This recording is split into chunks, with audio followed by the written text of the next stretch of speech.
Process of making cake. Ingredients: refined wheat flour or maida 1 cup, sugar powder half cup, butter or oil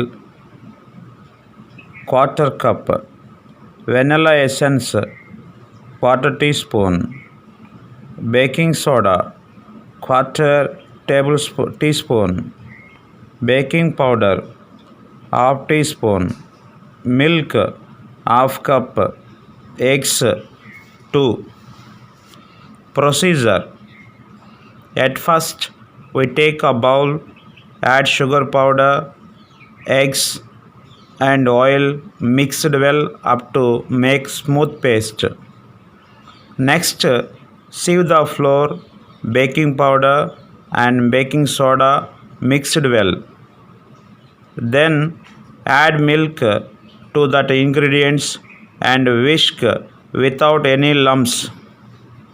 After, add vanilla essence, stir well up to batter softly. Later, take a cake tin, grease with melted butter inside and line parchment paper or dust with flour. Finally, pour the batter into the cake tin and keep into oven. Bake at 180 degrees Celsius for 30 minutes. Thank you for watching.